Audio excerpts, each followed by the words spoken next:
Thank you, Mr. Chairman. I want to thank you and Senator Hatch for holding today's important hearing, and to our panelists for their willingness to testify.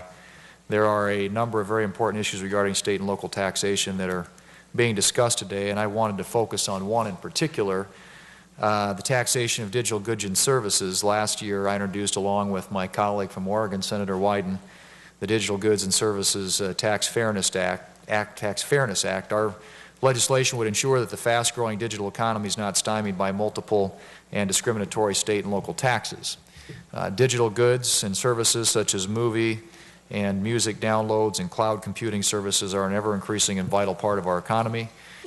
Just as an example, in 2010, in the United States, online retailers sold over 1 billion digital music tracks, totaling $1.5 billion in revenue. E-book sales in the U.S. reached $1 billion in 2010 and are expected to almost triple by the year 2015. And sales of downloaded apps have been especially fast-growing. In 2010, there were 8 billion apps downloaded in the U.S. Last year, there were 18 billion apps downloaded. It's projected that more than 90 billion apps will be downloaded by the year 2015. App revenue from smartphone downloads is projected to increase from 1.9 billion in 2010 to more than 29 billion by the year 2015. So as the digital economy grows, we need to make sure that we set some basic rules of the road so that multiple states will not attempt to tax the same downloads. The legislation that Senator White and I have introduced simply clarifies that the state with the authority to tax the digital download is the state where the consumer resides. Our bill does not take away taxing authority from states. In fact, it should provide states with greater certainty going forward. For a state such as South Dakota, which does not have an income tax and which relies heavily on sales taxes, protecting the state's sales tax base is important.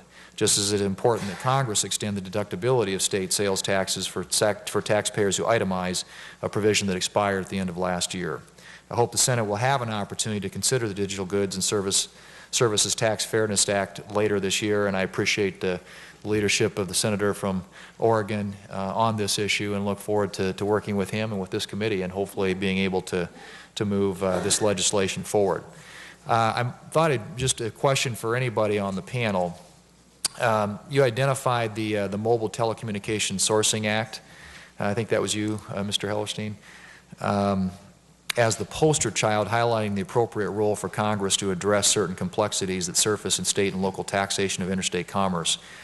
Do you see the need, same need I should say, for Congress to set forth a similar framework for digital commerce?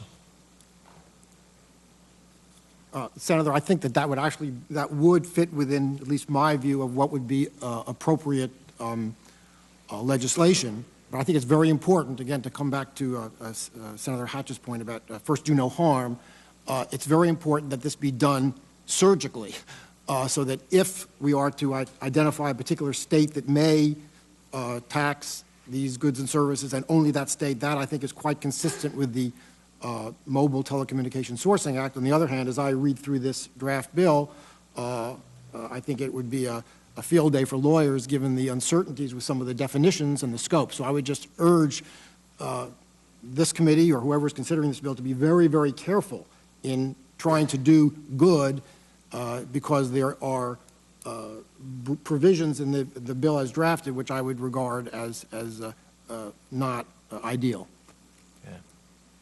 Anybody else want to comment on that? No?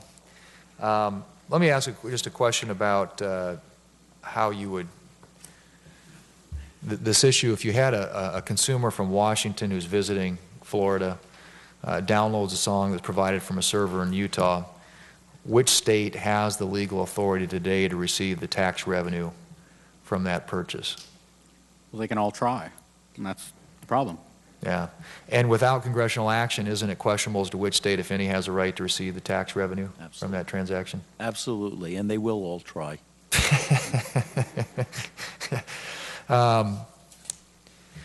Just as a question too, I think you identified the state and local taxes shouldn't impose an undue burden on interstate commerce.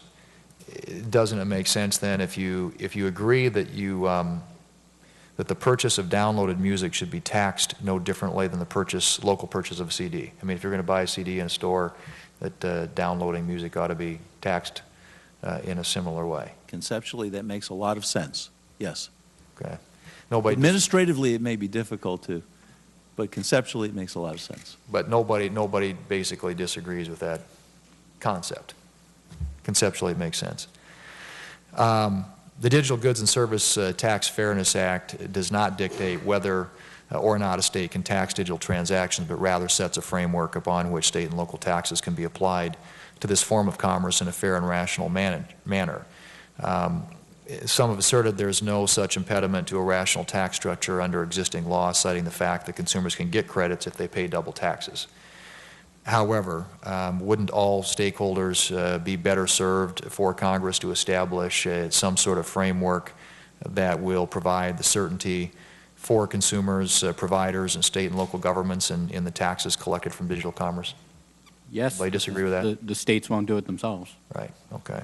Well, I guess the question is how we do it, and we've got a proposal out there, and hopefully with your input we can perhaps refine that, make it stronger and more effective. But we certainly, it's an area that I think needs to be addressed, and with all the advances that we're seeing in technology and the way that people purchase various things these days, we're going to need some kind of a framework, and it seems to me at least that that's an issue that Congress is going to have to deal with. So I thank you, Mr. Chairman, and thank you all for your sharing.